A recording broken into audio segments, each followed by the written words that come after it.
नमस्कार दोस्तों, आप सभी का आपके अपने YouTube channel DL study classes के प्लेटफॉर्म पर बहुत बहुत स्वागत है। दोस्तों, आज हम साइंस के इम्पोर्टेंट क्वेश्चनों को लेके आए हैं जो कि आपके महिला पर्यवेक्षक, RRB, NTPC, SCGD, RP constable और इसी प्रकार के गवर्नमेंट एग्जाम में पूछे गए हैं। तो चलिए बिना देरी किए हुए देखते हैं किस प्रकार के साइंस से क्वेश्चन हमारे एग्जाम में पूछे जाते हैं। जिसमें पहला क्वेश्चन दिया गया है कि इनमें से कौन सा रोग प्रोटोजोआ के कारण होता है। बताना है कि जो आपका 4 ऑप्शन है इसमें से कौन सा ऑप्शन है जो कि प्रोटोजोआ से होता है।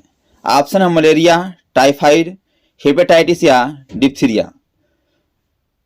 तो जो आपका प्रोटोजोआ से होता है वो आपका मलेरिया होता है, यानी जो मलेरिया होता है या आपका यह प्रोटोजोआ कारण होता है, इसलिए इसका ऑप्शन नंबर जो ए है यही आपका राइट आंसर हो जाएगा।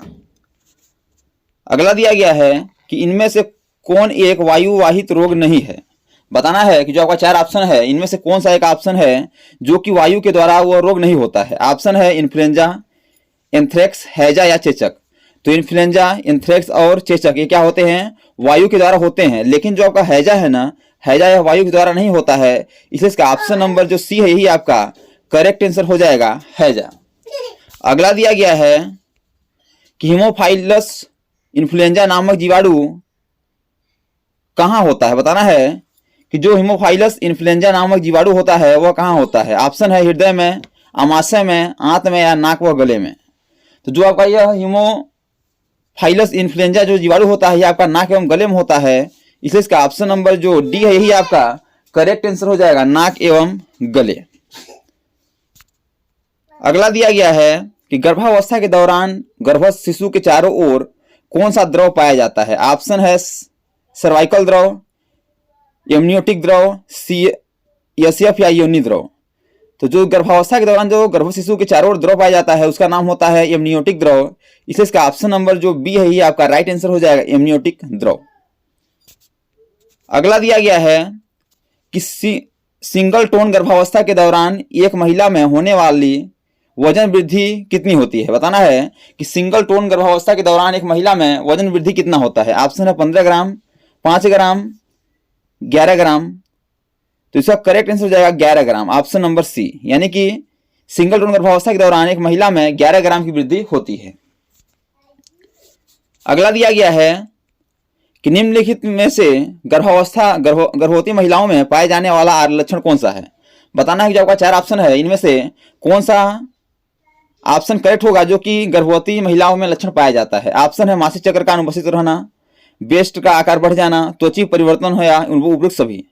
तो जो गर्भस्थ महिला होती है उसके दौरान यह जो आपके तीनों लक्षण है ये मिलते हैं। जो ऑप्शन नंबर डी है ये आपका राइट आंसर हो जाएगा, उपयुक्त सभी, यानी उपयुक्त सभी जो लक्षण है ये क्या है, सही है। अगला दिया गया है कि स्तनों की नलिकाओं में वृद्धि किस हार्मोन के कारण होती है। ऑप्शन है एस्ट्रोजन, प्रोजेस्टेरॉन, उपयुक्त दोनों या थायरॉक्सिन। तो स्तनों की नलिकाओं में वृद्धि यह आपका एस्ट्रोजन एवं प्रोजेस्टेरॉन दोनों हार्मोन के कारण होती हैं। तो इसमें क्या हो जाएगा, ऑप्शन नंबर सी आंसर होगा, उपयुक्त दोनों। अगला दिया गया है कि गर्भावस्था के दौरान गर्भाशय किस अवधि शिशु के सिर के बराबर हो जाता है। बताना है कि गर्भावस्था के दौरान गर्भाशय की किस अवधि में शिशु के सिर के बराबर हो जाता है, यानी जब गर्भावस्था होता है तो जो गर्भाशय का आकार होता है वह उसकी किस अवधि में शिशु के सिर के आकार हो जाता है। ऑप्शन है 11वें सप्ताह में, 8वें सप्ताह में, 13वें सप्ताह में या 12वें सप्ताह में। तो इसका करेक्ट आंसर हो जाएगा 12वें सप्ताह में, ऑप्शन नंबर डी, यानी 12वें सप्ताह में क्या होता है कि गर्भावस्था के दौरान गर्भाशय 12वें सप्ताह की अवधि में शिशु के सिर के समान हो जाता है, यानी शिशु के जो सिर होता है उसके समान वह जो गर्भाशय होता है वह हो जाता है। इसलिए इसका ऑप्शन नंबर जो डी है ये आपका करेक्ट आंसर हो जाएगा। तो दोस्तों, मैं आसानीपूर्वक विश्वास करता हूँ कि ये सभी क्वेश्चन आपको अच्छे समझा रहे होंगे। यदि क्वेश्चन में कहीं भी डाउट है तो आप लोग कमेंट बॉक्स में जरूर बताइए ताकि अगले आने वाली वीडियो में डाउट को भी अच्छे से क्लियर कर सकें। तो आज तक इतना ही, मिलते हैं नेक्स्ट वीडियो में, तब तक के लिए जय हिंद, वंदे मातरम।